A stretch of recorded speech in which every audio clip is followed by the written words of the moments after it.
এটা আমার নতুন প্রকল্প। আপনাদের কেমন লাগে? এটি খুব ছোট, ফ্ল্যাটটি ছোট হলেও বাতাসপূর্ণ এবং অনেক সুন্দর আছে।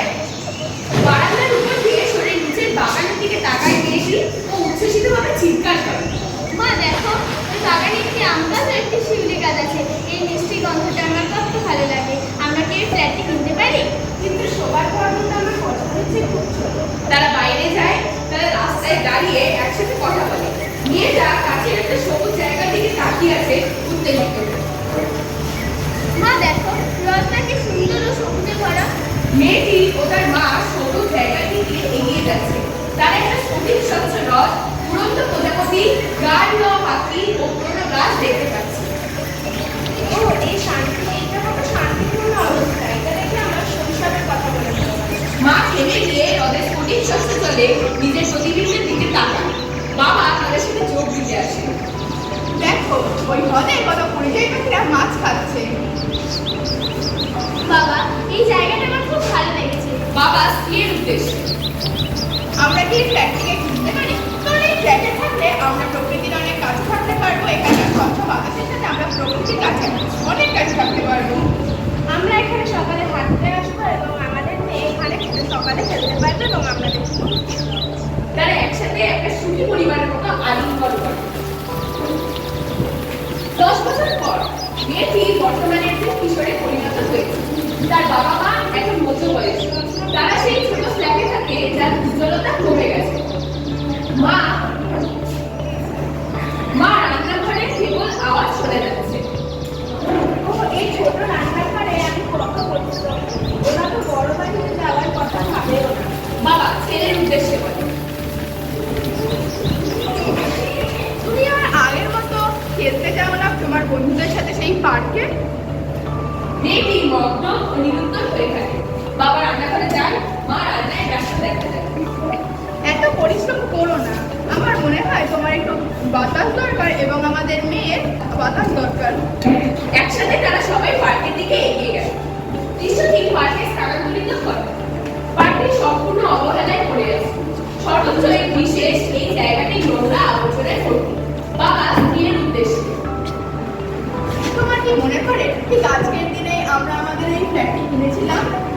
এটা আমার কাছে আকর্ষণীয়, ক্রমাগত আকর্ষণের উৎস। আমি কি তোমাকে বলেছি যে এটা আমাদের থাকার জন্য অনেক ছোট? মা রথের কাছে চলে যায় এবং জলে নিজের প্রতিফলন দেখার চেষ্টা করে। মা বেদনায় চিৎকার করে। ও, এখানে শুধু এই জলটা কত দূষিত। এখানে আমি প্লাস্টিক ছাড়া আর কিছুই দেখতে পাচ্ছি না। মেয়েটি হ্রদের কাছে এসে, মাছগুলো কোথায় গেল?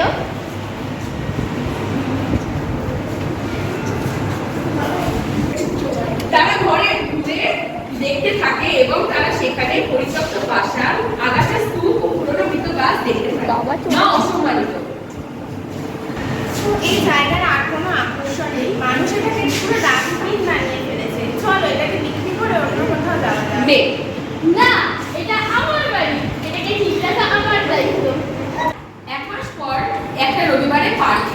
স্থানীয় লোকজন গাছ লাগাচ্ছে, কেএমসি কর্মীদের সাথে কেউ কেউ আবর্জনা পরিষ্কার করছে। কেএমসি অফিসাররা জমি জরিপ করছে।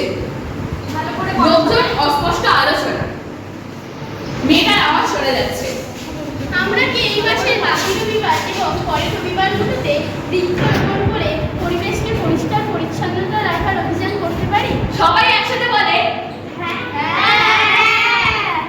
মেয়েটা হেঁটে হেঁটে বৃক্ষরোপণ পর্যবেক্ষণ করতে শুরু করলো। গাছ লাগানো যথেষ্ট না, এবার এই গাছগুলোকে যত্ন নিতে হবে। স্থানীয় লোক বলে, আমরা একটা পরিকল্পনা আছে। আসুন আমরা প্রত্যেকে একটা করে গাছ দত্তক নিই এবং এরা বড় না হওয়া পর্যন্ত এদের যত্ন নিই। লোকেরা মাথা নেড়ে প্রস্তাবটি গ্রহণ করে।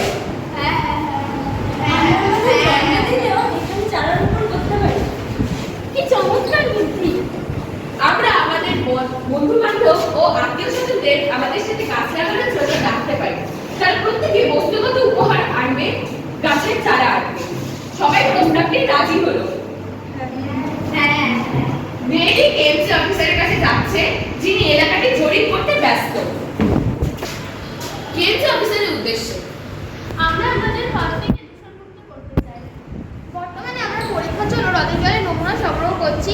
হ্রদের জলকে দূষণমুক্ত করার জন্য আমরা ড্রেজিং পদ্ধতি ব্যবহার করব। তাহলে মাছগুলোর কি হবে? মাছগুলোর ক্ষতি ছাড়াই ড্রেজিং করা হবে। ধন্যবাদ স্যার। আমাদের আরেকটা প্রস্তাব আছে।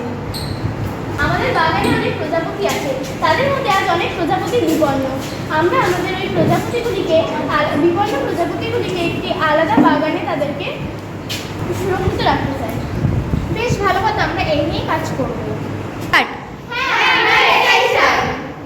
হেলথ অফিসার বোর্ড একে ঘোষণা করে হ্রদ ও আশেপাশে এলাকা দূষিত হয় এমন সব কার্যকলাপ যেমন ধোয়া, স্নান করা, কাপড় জামা কাচা, বোতল বিসর্জন, প্লাস্টিকের ব্যবহার এই এলাকায় নিষিদ্ধ করার জন্য নিয়মটা কঠোরভাবে পালন করা হবে।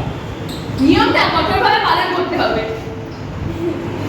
আসুন আমরা সবাই শপথ গ্রহণ করি। আমরা আমাদের প্রকৃতি এবং জীববৈচিত্র্যকে বাঁচাই। তারা সবাই করলো।